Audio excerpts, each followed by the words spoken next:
ಭ್ರಷ್ಟಾಚಾರದ ಆರೋಪದ ಹಿನ್ನೆಲೆಯಲ್ಲಿ ರಾಜೀನಾಮೆ ನೀಡಿದ್ದ ನಾಗೇಂದ್ರ ಅವರನ್ನ ಮತ್ತೆ ಸಚಿವ ಸಂಪುಟಕ್ಕೆ ಸೇರ್ಪಡೆ ಮಾಡಿರುವುದು ಕಾಂಗ್ರೆಸ್ ಸರ್ಕಾರ ಭ್ರಷ್ಟಾಚಾರಕ್ಕೆ ಕುಮ್ಮಕ್ಕು ನೀಡಿದಂತಾಗಿದೆ ಎಂದು ಬಿಜೆಪಿ ರಾಜ್ಯ ಉಪಾಧ್ಯಕ್ಷೆ ಮಾಜಿ ಶಾಸಕಿ ರೂಪಾಲಿ ಎಸ್ ನಾಯ್ಕ್ ಆರೋಪಿಸಿದರು.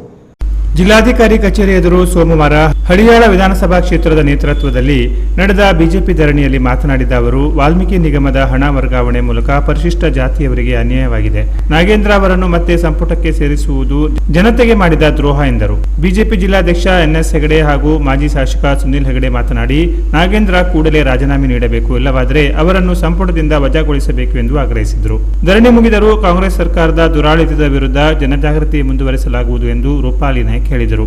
ಜಿಲ್ಲಾಧಿಕಾರಿಗಳ ಮೂಲಕ ರಾಜ್ಯಪಾಲರಿಗೆ ಮನವಿ ಸಲ್ಲಿಸಿದ ಬಿಜೆಪಿ ಮುಖಂಡರು, ನಾಗೇಂದ್ರ ಆರೋಪ ಮುಕ್ತರಾಗಿಲ್ಲ, ಜಾಮೀನು ದೊರೆತಿರುವುದೇ ಹೊರತು ಕ್ಲೀನ್ ಚಿಟ್ ಸಿಕ್ಕಿಲ್ಲ, ಹೀಗಾಗಿ ಅವರ ರಾಜೀನಾಮೆ ಪಡೆಯುವಂತೆ ಮುಖ್ಯಮಂತ್ರಿ ಅವರಿಗೆ ಸೂಚಿಸಬೇಕು ಎಂದು ಒತ್ತಾಯಿಸಿದರು.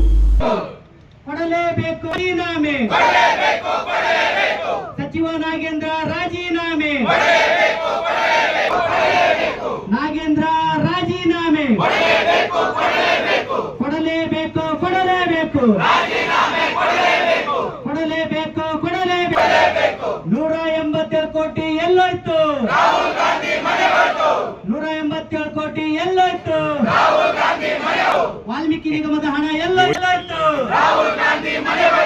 ಧಿಕ್ಕಾರ, ಧಿಕ್ಕಾರ.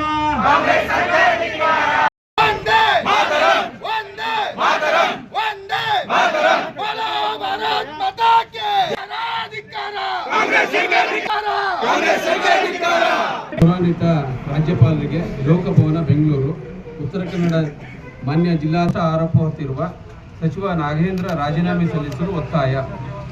ಮಹರ್ಷಿ ಶ್ರೀ ವಾಲ್ಮೀಕಿ ಅಭಿವೃದ್ಧಿ ನಿಗಮದ 187 ಕೋಟಿ ರೂಪಾಯಿ ಹಗರಣದಲ್ಲಿ ವಿರುದ್ಧ ದೋಷಾರೋಪ ಪಟ್ಟಿ ಸಲ್ಲಿಸಿದೆ. ಅದರ ಅಡಿ ಹಗರಣದ ಆರೋಪ ಹೊತ್ತಿರುವ ನಾಗೇಂದ್ರಬೇಕೆಂದು ಭಾರತೀಯ ಜನತಾ ಪಕ್ಷವು ಒತ್ತಾಯಿಸುತ್ತದೆ. ಈ ಸಂಬಂಧ ಬಿಜೆಪಿ ವತಿಯಿಂದ ಮಾನ್ಯ ಜಿಲ್ಲಾಧಿಕಾರಿಗಳ ಸೂಕ್ತ ಕ್ರಮಕ್ಕೆ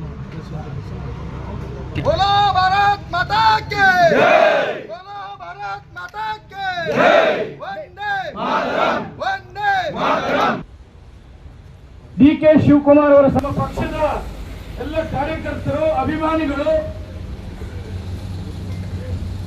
ಈ ಹೋರಾಟದಲ್ಲಿ ಭಾಗವಹಿಸ್ತಾ ಇದ್ದಾರೆ. ಕಳೆದ 6 ದಿವಸದಿಂದ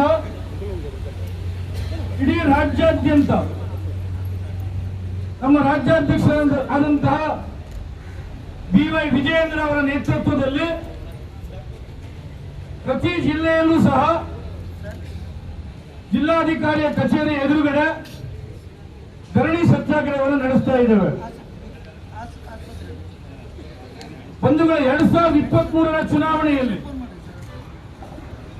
ಒಳ್ಳು ಗ್ಯಾರಂಟಿಯನ್ನು ಕೊಟ್ಟು ಅಧಿಕಾರಕ್ಕೆ ಬಂದಂತಹ ಕಾಂಗ್ರೆಸ್ ಕಳೆದ 3 ವರ್ಷಗಳಿಂದ ಆಗಿದೆ. ಕಳೆದ 3 ವರ್ಷಗಳಿಂದ ಕೆನರಾ ಪ್ಲಸ್ ನ್ಯೂಸ್ ಕಾರವಾರ.